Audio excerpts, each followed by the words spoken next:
Shalom, selamat pagi saudara-saudara.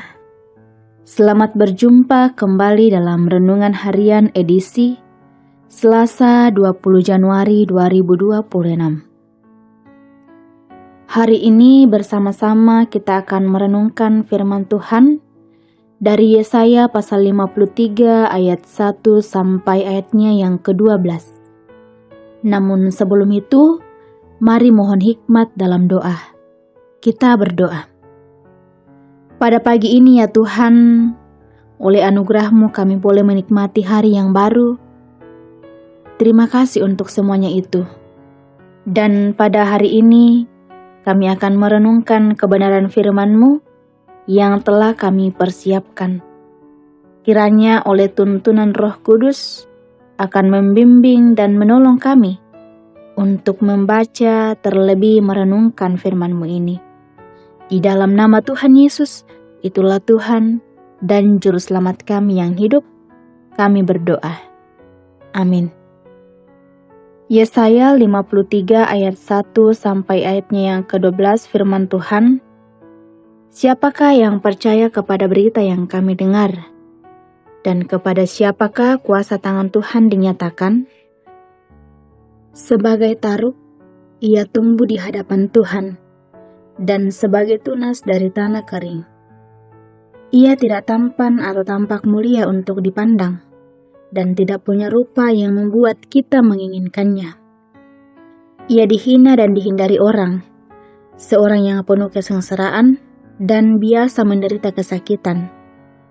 Orang pun menutup muka ketika melihat dia. Demikianlah ia dihina dan bagi kita ia tidak masuk hitungan. Sesungguhnya penyakit kitalah yang ditanggungnya dan kesengsaraan kita yang dipikulnya. Padahal kita mengira dia kena tulah, dipukul dan disakiti Allah. Akan tetapi dia ditikam karena pemberontakan kita. Dia diremukkan karena kejahatan kita.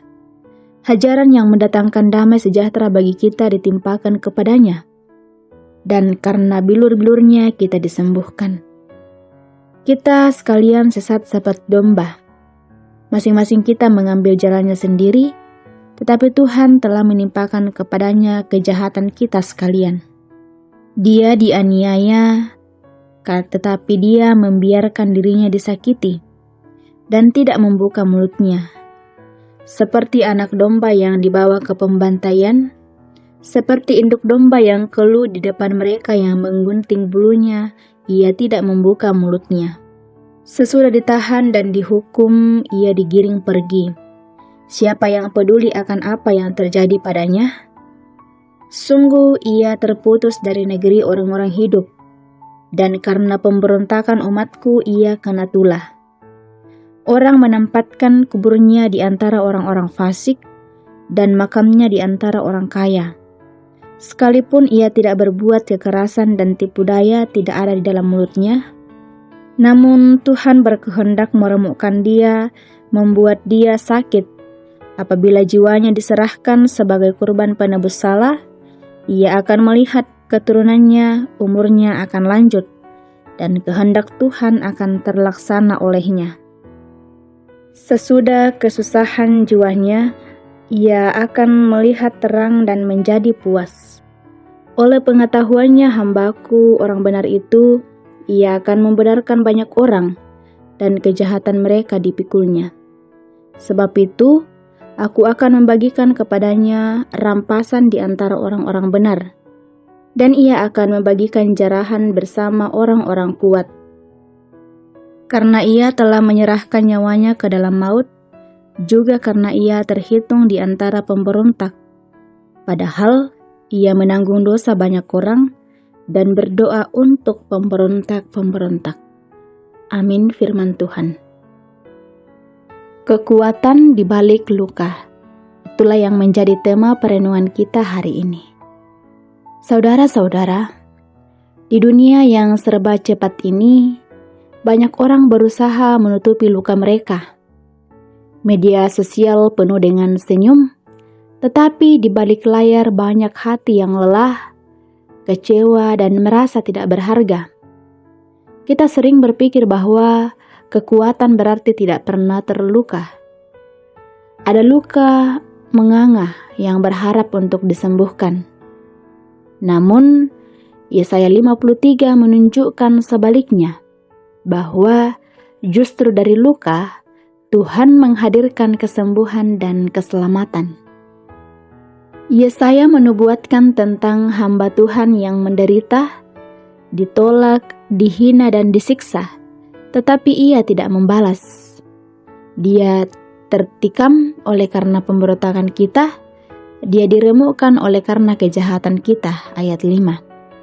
Ini menunjukkan kepada Yesus Kristus yang menanggung dosa dunia di kayu salib. Lukanya menjadi sumber pemulihan bagi kita.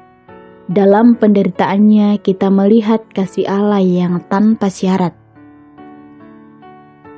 Hamba Tuhan tidak pernah mencari pembenaran diri, tetapi ia tetap setia menjalani panggilannya, karena tahu bahwa melalui pengorbanannya banyak orang akan diselamatkan. Saudara-saudara, dalam hidup kita, seringkali Tuhan juga memakai luka untuk membentuk hati, agar kita belajar empati, sabar dan rendah hati. Ketika kita terluka, jangan buru-buru menutupinya dengan membalas. Bawalah luka itu kepada Kristus. Biarlah kasih dan pengampunannya menyembuhkan. Lalu, jadikan luka itu berkat bagi sesama yang juga terluka. Saudara-saudara, jangan takut pada luka. Di tangan Tuhan, luka bukan akhir, melainkan jalan menuju pemulihan. Sebab, oleh bilur-bilur Kristus, kita disembuhkan untuk menjadi pembawa kasih dan pengharapan bagi dunia. Amin. Mari berdoa. Ya Tuhan, kembali kami mengucap syukur kepadamu, oleh karena kasih setiamu selalu Engkau nyatakan bagi kami pribadi lepas pribadi.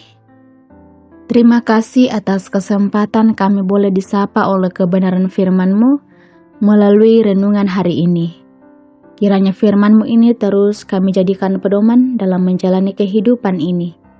Roh Kudus menolong kami. Ya Tuhan, umat-Mu yang boleh mendengar dan merenungkan firman-Mu pada hari ini, berkati senantiasa dalam kehidupan mereka pribadi lepas pribadi. Umat-Mu yang mungkin sedang bergumul dalam berbagai hal, Tuhan tolong dan kuat, agar umat-Mu terus mengandalkan Tuhan dan selalu menaruh harap dalam menjalani hidup ini. Ya Tuhan, seluruh kehidupan kami sepanjang hari ini, kami serahkan ke dalam tangan kasih-Mu. Ampunilah salah dan dosa kami. Di dalam nama Tuhan Yesus, itulah Tuhan dan Juru Selamat kami yang hidup, kami berdoa. Amin. Selamat beraktivitas saudara-saudara, tetap semangat, Tuhan Yesus memberkati.